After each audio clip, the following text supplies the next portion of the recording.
All right, we got 2 people coming in. I'm just gonna give a second. Hopefully there'll be more than 2. 3 so far. These are all friendly ones. I mean, Okay, everyone's good. friendly, but these are all interactive people so far. And I hope that there's more discussion than just us talking. Right. Agreed. And it's noon, so I'm gonna admit all.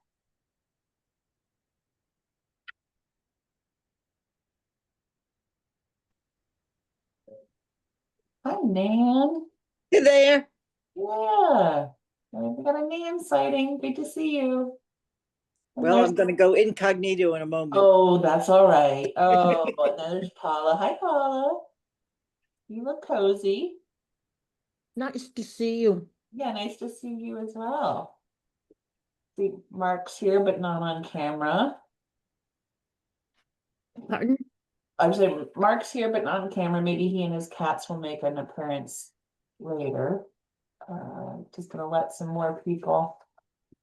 I'm eating lunch, so I don't want you watching that. Ooh, what are we having? Nobody wants to see that. I don't know. I was eating chocolate.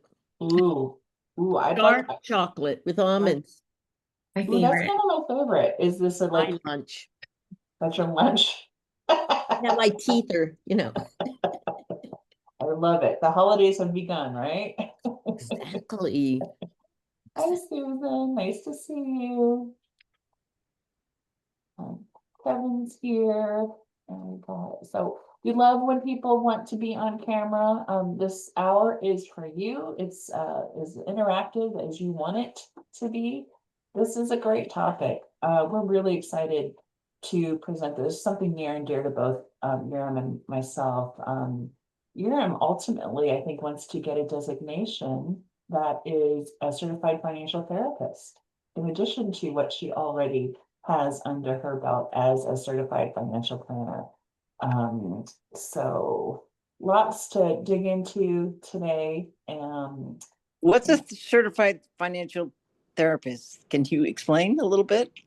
Oh, yeah, you want to sure. give a little? Yeah.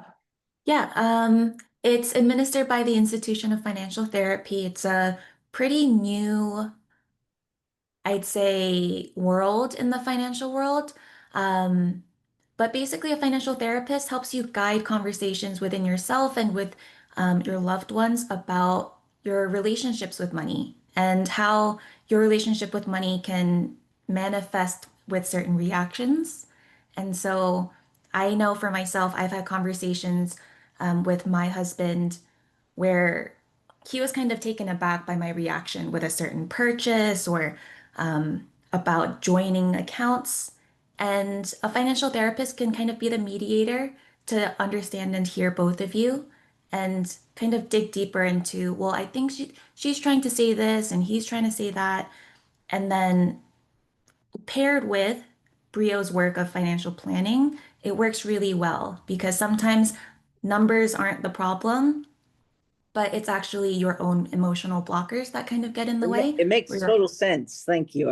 But I've never heard of a financial therapist. It's sort of That's an great. emerging thing. And I think it's great because, Brio, we do a lot of this relationship and mediation just organically as who we are, right? But that's not the norm. So this is a separate designation that, like we all can benefit from having like an impartial party help us with some of our behaviors and decision making, right?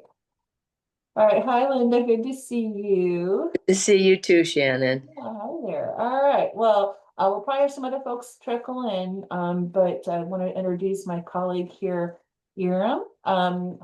She is a certified financial planner here at Brio, and y'all know me, I think. Shannon, good to see everyone again. Good to see you, Jason.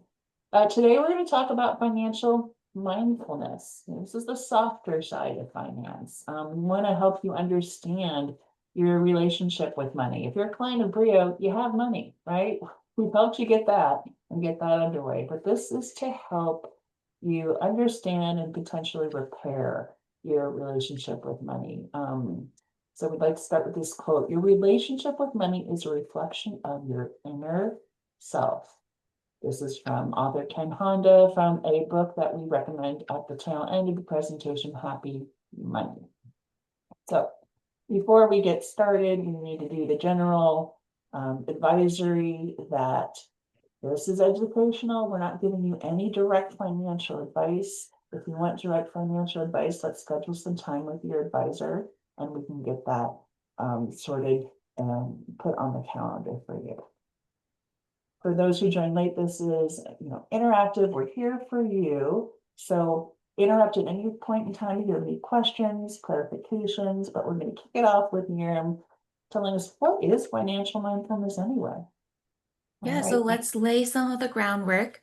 When most people think about finance, they picture spreadsheets and charts and rates of return. And that's the numerical, almost sexier side of finances, right?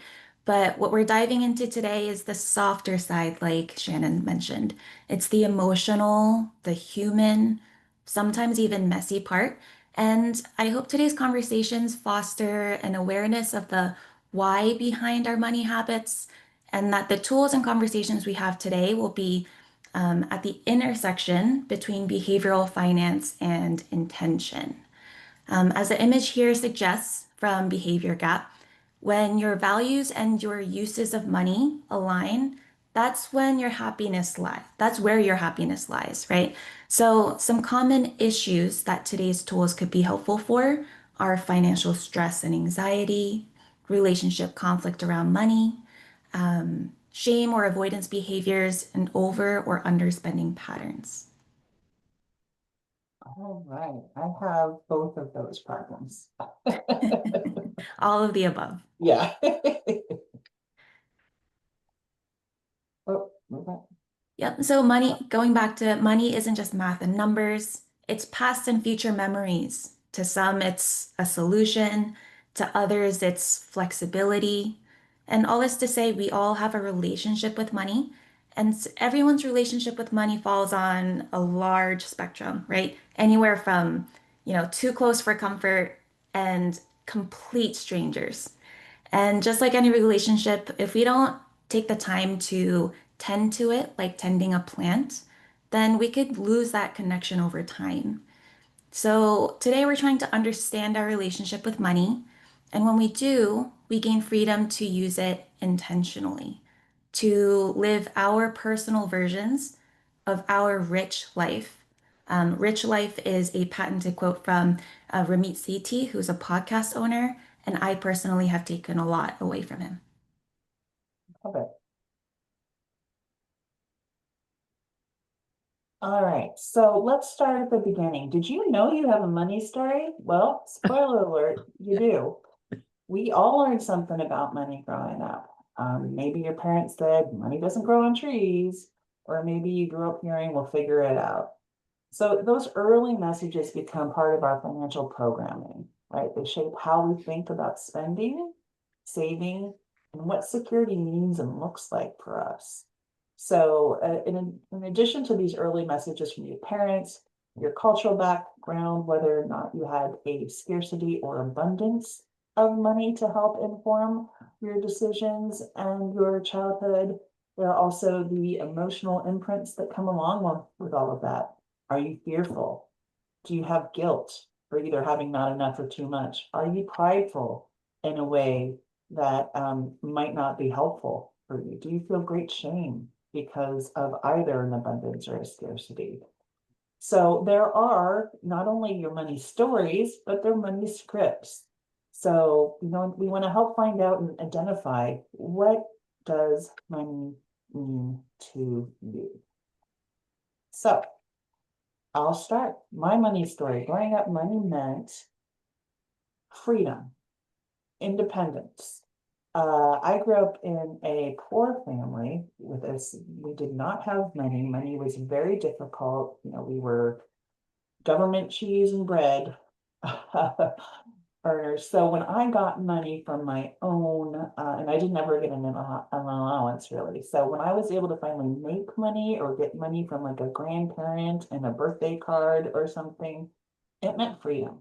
It meant I could ride my bike to the store and buy a candy bar, or I could save it up and go buy some Hello Kitty thing at the stationery store. It was empowering and independent to me. Today, I'd say my story hasn't really changed. Money today still makes me feel independent, freedom. I have options, right? I have more money than I did then, but it hasn't really changed how I look at money. But that's not the case. These can be very different answers for you. It's just the awareness that helps you identify. So if money were a person, which I love this, who is money to me? What kind of relationship do I want with money? Is money my BFF? Is money my professional partner? Is money, just a caretaker to me? So if money were a person, I think for me, money would be, this is gonna sound so cheesy, but money is kind of real. It's Brandon, right? I've been a client of Brandon's for over 25 years. And he represents money to me in a good, safe, secure way. He's helped me amass more money. He's helped me understand my relationship with money. I still have some terrible money behaviors, but I've come a long way. Does anyone here want to share their money story? What it meant for you growing up, or how you feel with it now? Yes, Linda. Um, I was very, very young, and my dad did this with all of the kids. There were four of us. We lived in Massachusetts, and there was like a Shawmut Bank, and there was a Native American Indian. It was bronze cast. That was a bank, and my dad taught us that if you put a little bit of money and a little bit of money in the bank, even when it's small amounts, all of a sudden the bank, that the bust of the bank, that Native American Indian, would be full. And then when he opened it, all of this money came out. And I remember I had $52, and my Ooh. dad opened a bank account. And Oh. it was this thing about small amounts make big amounts. And so I have a habit. I'm one of those people that will underspend. I just feel as if, don't ever get ahead of yourself, never pay for something with a credit card that you can't pay within the month, those kinds of things. And today I'd say my money makes me feel, I guess, secure, and that it alleviates anxiety. Mm. And if the money were a person, I guess I would say that money is somebody who is very comforting to me and reassures me and makes me feel safe. Oh, I love that, Linda. Thanks for sharing, and kudos to your dad for giving you such a wonderful early life lesson Oh, about compounding growth. yes. That's great. Does anyone else want to share? Paula? Yeah. So my family had lots of secrets around money. Oh. So not only did they have lots of secrets around it, they lied about it. Uh-oh. So my family, part of the family came from miners. So I think part of it was you never told anybody where your mine was, you never told people what your claims were. And Mhm. my mother was in charge of the checkbook. And I remember my dad saying she doesn't know how to balance it, you know? So I grew up um, um, with the idea that I better learn this, Ooh. it's like, so I have a very conflicted relationship with money. And I think part of it has to do with my family, but part Sure. of it also has to do with America. America is very secretive about money. I mean, how long did it take us to have these websites that say, what do you really earn? It's like, who's that shock jock in New York who would tell you every place I won't say it out loud, wherever he's been sexually, but he quit his job or something when they asked him how much money he had. Howard We're Stern, is that very who? secretive about this stuff. And in America, if you're valued for something, you better be being paid for it. Yeah. I mean, it's like, so it's all this stuff. I mean, this is a great topic because I think it goes so deeply into unconscious responses. It's hard sometimes to break down So I'm going to take these questions and, if it was a person and who are Yeah, they? Because, you know, I love it. Well, wait, there's even more. Not only do you have a money story, surprise, you've got a money script. Yerm's going to tell us more. Yes. So I relate with so much, especially with what Paula said, and then also with Linda. I have a mix of both in my childhood. But yeah, money scripts are the unconscious beliefs and attitudes about money that people develop, usually starting in childhood, and it grows and grows over time, and it affects how we behave with money as adults.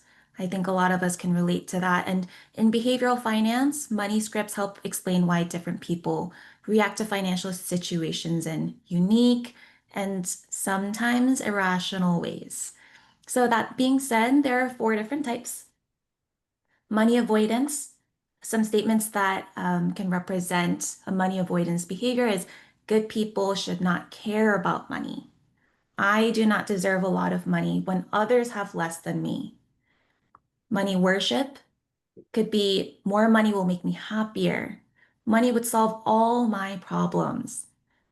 Money status would be your self-worth equals your net worth. People are only as successful as the amount of money they earn, which sounds really familiar with what Paula just mentioned Yeah, about America and how you get compensated for the value you bring, right?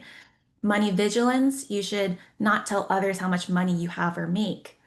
It is extravagant to spend money on myself, right? And I, for one, I can say I'm very money vigilant today. I had a big realization this week, even where I found that it's so easy for me to spend, three figures on my husband. But then as soon as I think about spending a fraction of that on myself for a sweater that I really wanted, I almost break out into hives. And why is that? Why? And so, as that last statement says, it sometimes it feels extravagant to spend money on myself. yeah. Going on to the next slide. Yeah, and I think for me, I can be extravagant with experiences, like, oh, let me host all these people at this whatever dinner. But yeah, I can't buy like I shop the clearance aisles at Safeway. It makes no sense. And so there's an actual questionnaire. So it's called the Klontz Money Script Revised Inventory. There's a link in the slide that will be sent out with the deck later on, but it's a straightforward questionnaire that helps you figure out what underlying beliefs and attitudes you hold about money. Going back to the four types, whether you avoid it, whether you worship it, you tie it to your self-worth, or you worry a little too much about it. It's another tool to understand your financial habits. So we can take a little bit of the quiz today as a teaser. I was wondering, which two of the four is the crowd most curious about? I heard a little vigilance in what Linda shared. Thinking of that myself again right now. That is for me. Okay, what other one do we want to hear about?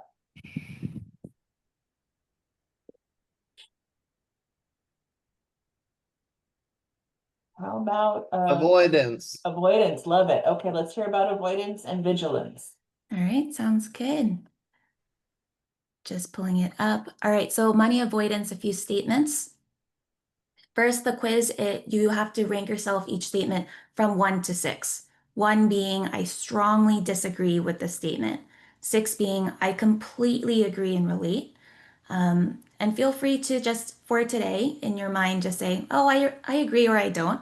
And then when you take the quiz later, you can actually numerically rate it. So, some money avoidance. Like I said, I do not deserve a lot of money when others have less than me.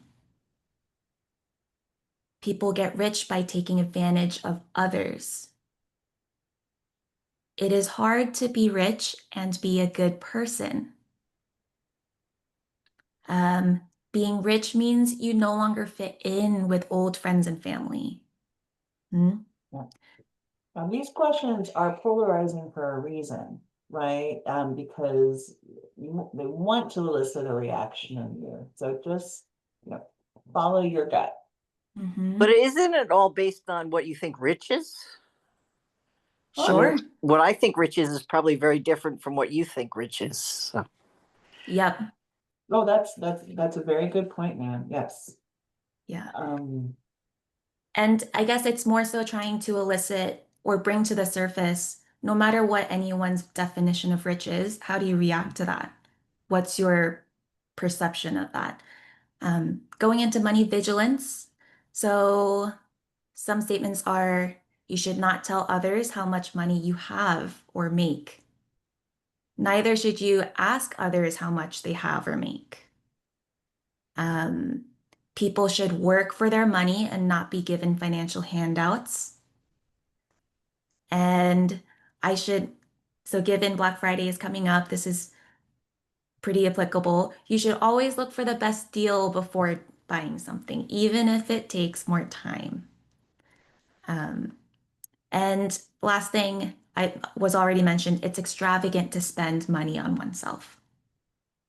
So for each category of money script, there are anywhere from 5 to 10 statements within the quiz that you can rate yourself on. And then based on 1 through 6, what you rated yourself for each statement, you tally that up. And then there's a score sheet that tells you which you are most dominant in. I know I have some money avoidance, some money, let's see, money worship in the sense that at a time in my life, I thought more money would make me happier. I thought it would be a solution to my problems. But today I'm most dominant in money vigilance. okay, love it. And we'll send this out to everybody after the fact. All right, so let's now talk about why we sometimes make choices that don't seem to make sense. That's where behavioral finance comes in. For those who don't know, that's the study of how human behavior affects and impacts financial decisions. And we've got so unfortunately, how we think does not necessarily equal how we act in this arena. We have a few natural biases at play. And here are some of the usual suspects. Loss aversion. So nobody likes to lose money, right? We like to make money. But the impact of losing $50, for example, far outweighs the joy of gaining 100. So if the market were up 100 tomorrow, but the following day it goes down 50, even though you're still ahead, it feels worse.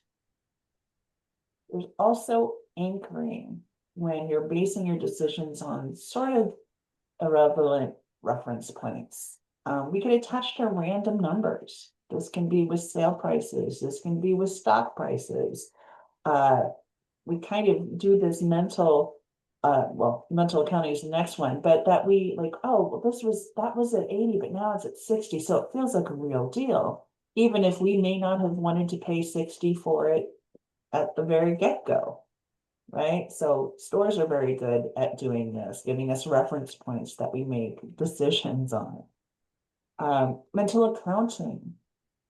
This works both ways. It's separating money into buckets. It's money that you earn into buckets, and it's money that you spend into buckets. So are you considering that bucket vacation money? And this is emergency fund money?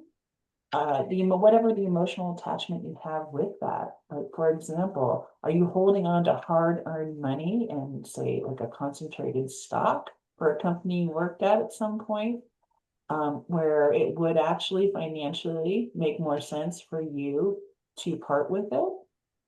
So it's all ends up being status quo bias, which sometimes we avoid change even when we know and have been told or even shown that it would be beneficial. This is the reason that you've had the same credit card since college, or, even though the APR rate is 20%, you just keep on with keeping on when because you don't want to change. So recognizing these patterns isn't about guilt, right? We don't have to assign guilt to it. It's about awareness. And once we see the behavior, we can choose differently. Anyone have any thoughts on any of those four? I do have one thing about mental accounting. Another example I've seen with past friends and colleagues is when people inherit assets from a family member. If you inherit a home or an account with stock in it, there's this emotional connection that overcomes all logic and all advice. And sometimes you're right, maybe you should diversify out of it. Or maybe that home is costing you more than it is bringing into you, but you're just emotionally tied to it. And, um, as in our line of business, sometimes we just have to address and acknowledge that you have that emotional bias to it, even though we may not be able to change the behavior, right? It's just Yeah. acknowledging that that exists can be a huge relief. I had a question basically in a situation, and I know a lot of people follow stock. So you Yeah. buy your stock at a certain point, but when you follow the stock, it goes up and down and up and down. And for instance, my sister said to me that I lost $11,000 today on my stock. But I said to her, you didn't lose the 11,000 because you didn't sell it. You bought it at such and such a price, and it's going up and down, but you still own it, so you haven't lost anything. But I personally think that I'm losing money when the stock market, for instance, goes down, even though I throw away everything that I purchased price out the window. What's that all about? Does that make sense? I mean, It does. Totally. Yeah, and I would say if I had to relate it to some of the biases we're talking about today, it sounds like anchoring, where you buy it at a certain price and therefore that's that price that you anchor on. And if today's market price is lower than that, you feel like you've lost your money that you've put in, right? When the discussion around investing in that stock in the first place should be, what's your time horizon? Is it a long time horizon or short? And instead of referencing that conversation, you just think about numerically. Today's number is worse than the number I got in at. And so it's a valid, very human reaction to think like, oh, where did my money go and how am I going to get that back? But it's the conversations that come after it that really help. Thanks for sharing that.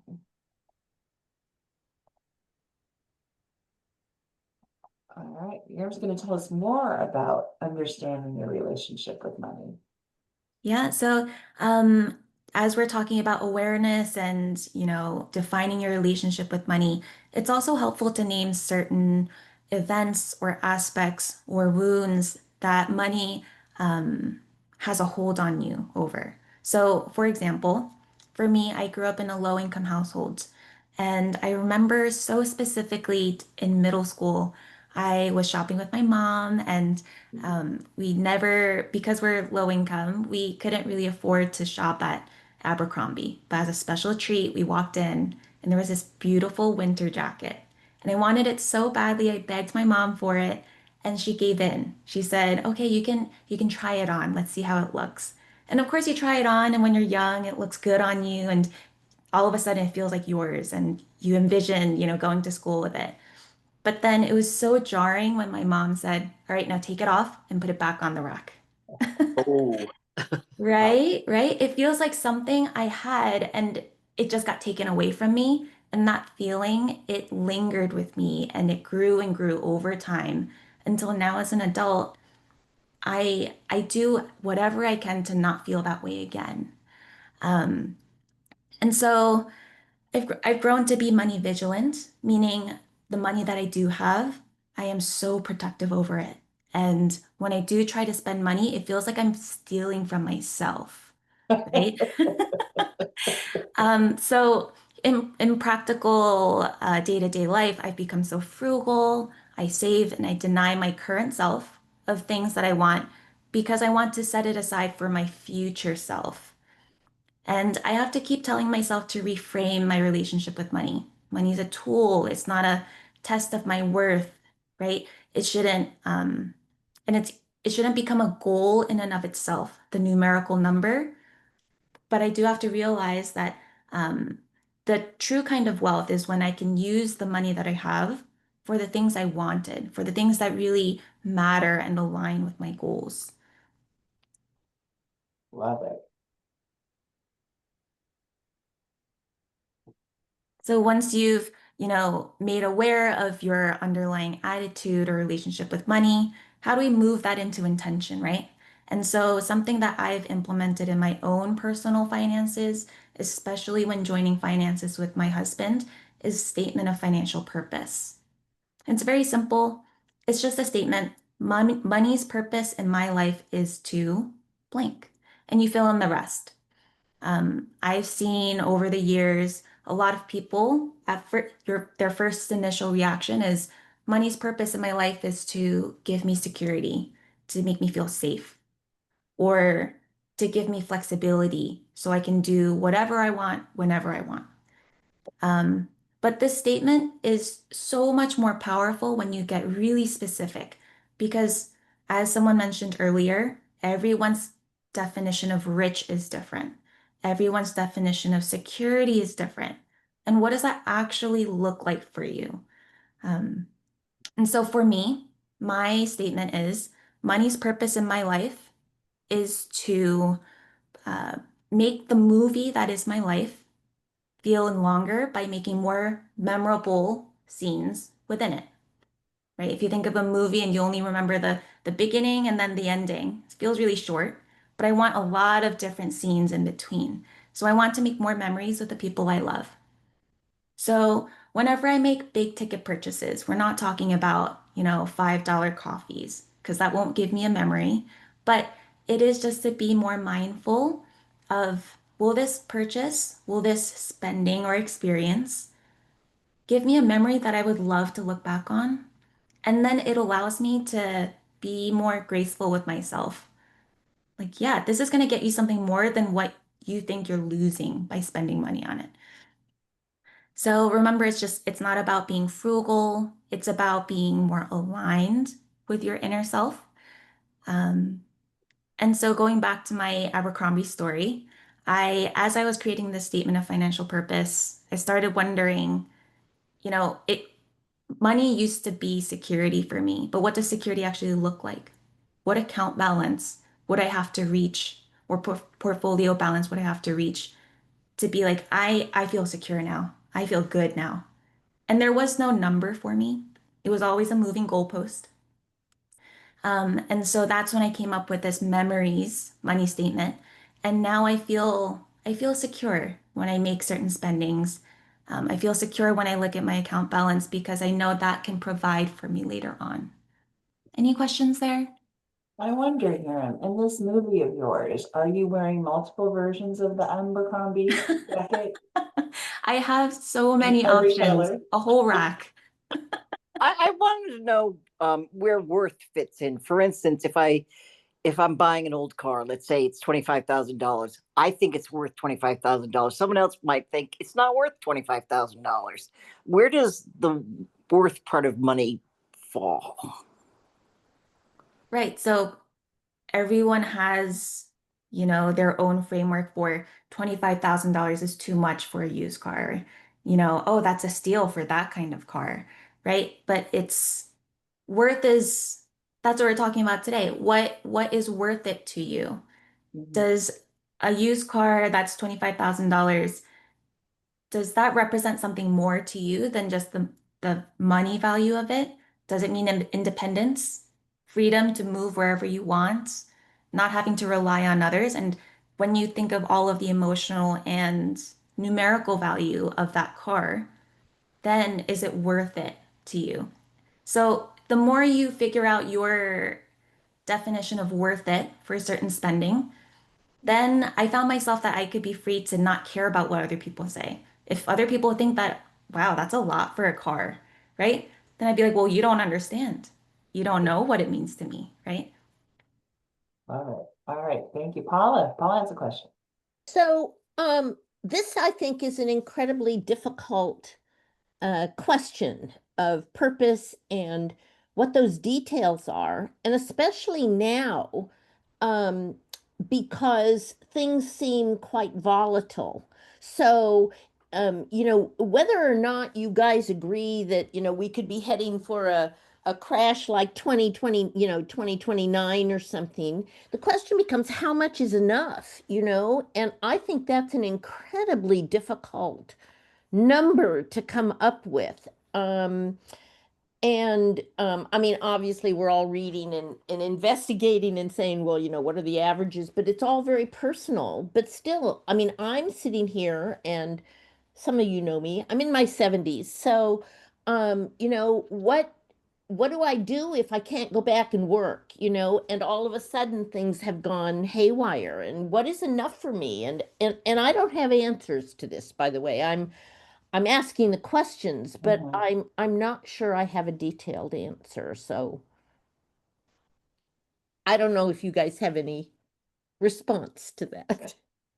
Yeah, Paula, just know that you're not the only one. I think so many people can relate. And I think even people who have planned out their life, for decades, they get to retirement. And then some people, they've worked so much their whole life just to get to retirement that they're starting to do soul searching then, right? In their 60s and their 70s. And now they're trying to understand themselves and be what makes me happy? What is worthwhile for me, right? So it's such a lifelong homework and no one really has the answer.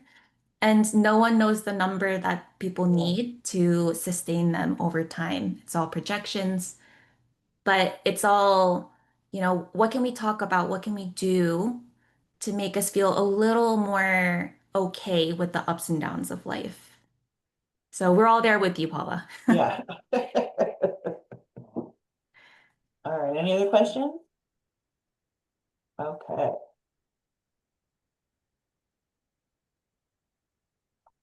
So here, Brio, we're your partner. We're here to help you align your money with your meaning and your want. So we try to bring a bit of this mindset into every conversation because sure, we love our data, we love our spreadsheets, our diversification, tax efficiencies, but those numbers really only matter when they align with your values. It's not just can I afford this, but does this support the life I actually want? We've seen that once people align their money with their meaning, they're more apt to make better, calmer, more confident decisions.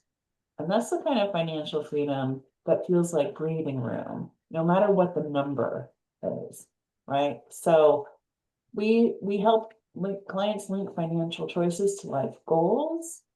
We try to integrate behavioral insights into planning conversations and encourage mindful spending, giving, and investing aligned with values. And we try to walk the walk as well as talk the talk here. Some of you may have heard about our Brio Pride portfolio. This is our values-based investing portfolio in conjunction with Ethic, where we have a portfolio that is very uh, queer focused, women focused, minority focused. Uh, it is taking a lot of the big players out of the equation without sacrificing the returns. It's a way that you can identify your own values. You can even, at a certain asset level, you can even customize it to the uniqueness of you, Paula. You could have a portfolio that you say, I don't want any tobacco in my portfolio. I want only women-owned companies or that have women serving on a board. There are ways that you can really put your money where your heart is. So if you want to broach that with your advisor next time you talk or reach out to me, we can talk about that a little bit more. But here at Brio, we're always looking at intentional spending, saving, giving, and living.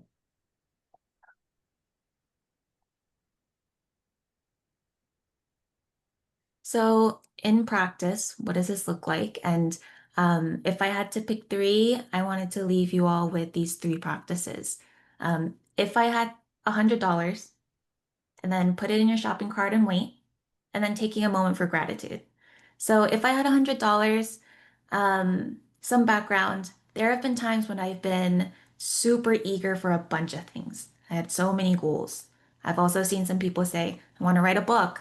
I want to buy my first home and I want to provide for my kids. And when there's so many goals like this, sometimes it's hard to prioritize, and the practice that I do is I list out all my goals and then I imagine that someone just gave me $100 for my birthday, for example. And that $100 has to be spent on these goals. But now it's a matter of how much of the $100 for which goals and which one do I want to prioritize. And once I did that, some goals didn't get funded because they got pushed down later down the line. Some goals, they were very well funded from that $100 budget. And I just took note of that. And it helped clarify for me, oh, right now in this time of life, I really care about, this goal versus that one, even though both are on my list, right? And so once you take note of that, just use that as an order of operations next time you find some extra cash in your bank account or next time, you get a birthday gift. I found that it makes things a little easier for me. And then with shopping season coming up, I, for one, am already doing this, but the big ticket items, I put them in my mental or literal online shopping cart. And then I just take a moment, say that it's a 30 minutes, a day, or a week. And I just ask myself, that statement of financial purpose I created, does this align with that? Is this a memory will this provide me a memory that I want to share with others? And that tiny interruption between that impulse to buy and the actual action of buying, it creates space for intentional decisions rather than going to autopilot and giving into that impulse. And there's nothing bad with that impulse. We just want to make sure it's intentional. Yeah, and I'll just share a personal anecdote. I had this wonderful, unique yellow circular chair and ottoman in my Amazon cart for like over a year, and now it's unavailable, and I'm like just crestfallen about it. So, would it have brought me the amount of joy that the cost was? Probably not, but now that I can't get it, right? I want it even more. Yeah.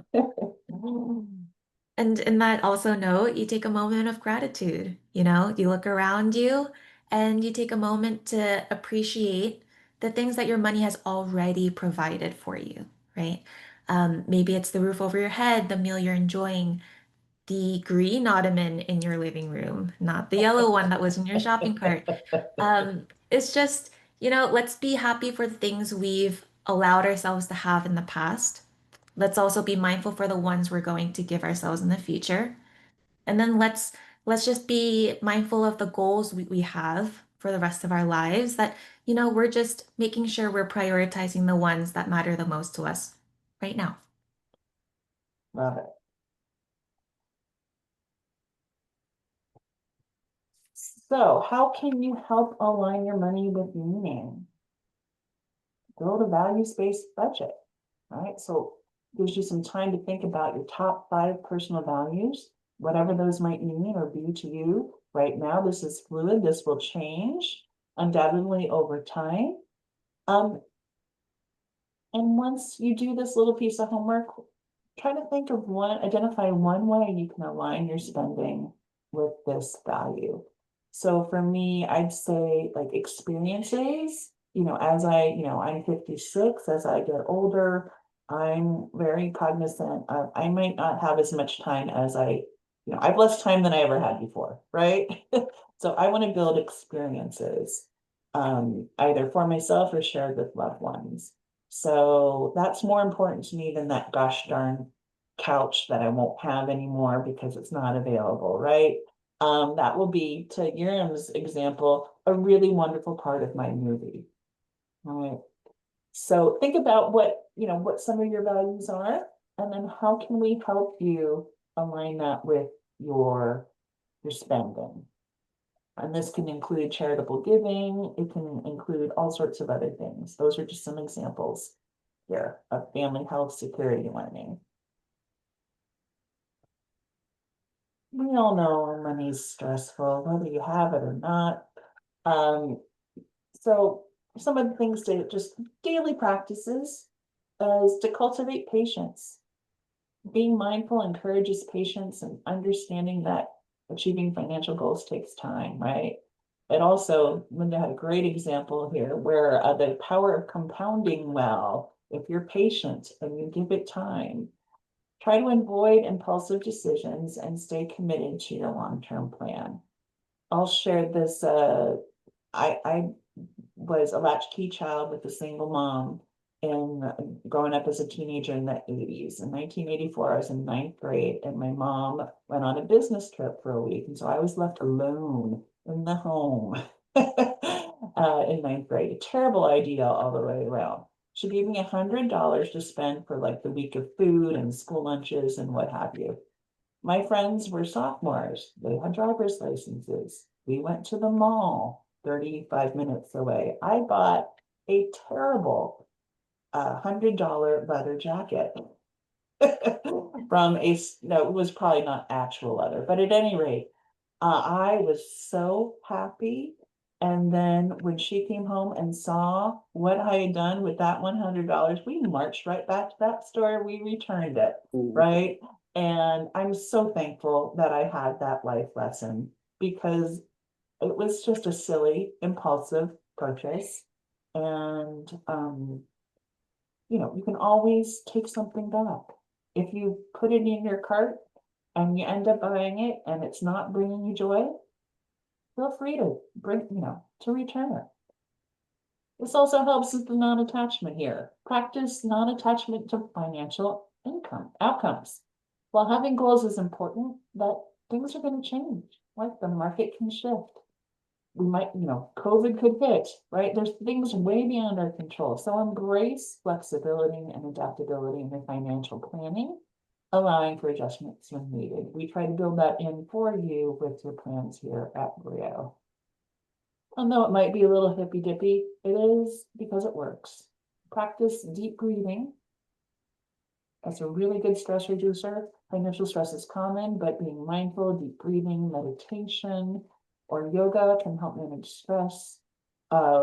This can help improve your emotional well-being and help you make rational financial decisions. I'll share that here at Brio every Monday morning. We have an all-staff meeting, and we start the meeting with everyone sharing something they're grateful for.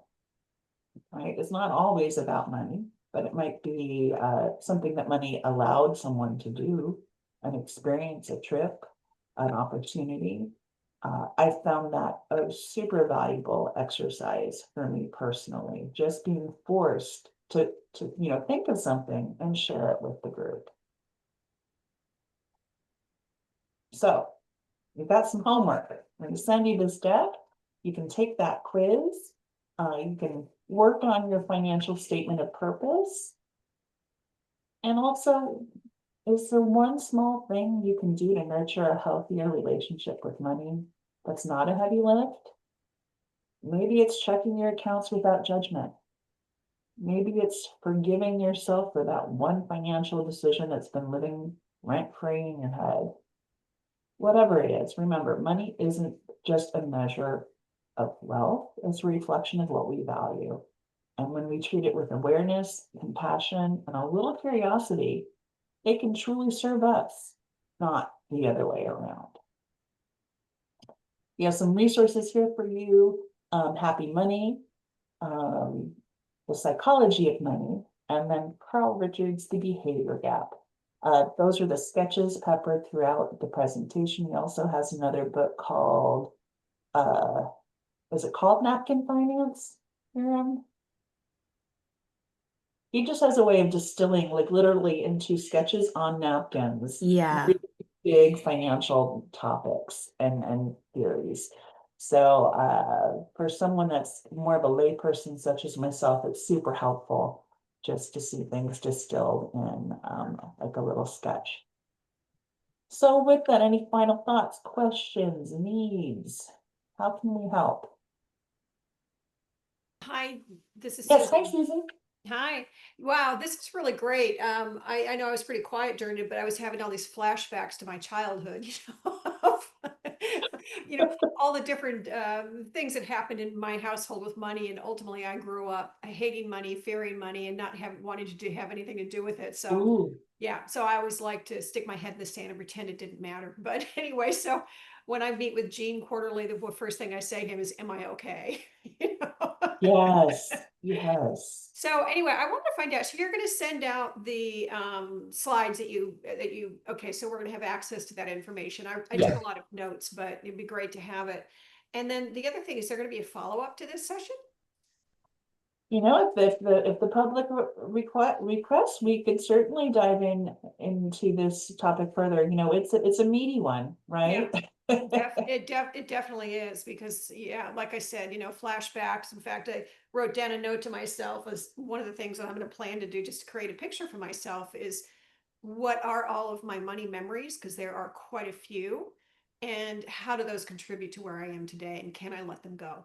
So Yes. yeah. Oh, I love that. Well, Yeah. for those who haven't been in therapy proper themselves, one of the things that I learned that I found super helpful during therapy was exactly what you're suggesting, Susan, is for me, it was writing little things on paper, putting them in a jar, and then like allowing myself once a week to take one of those out and kind of let it fly free. Like I had to let it go. I had to acknowledge it. I had to accept it. And then I had to let it go.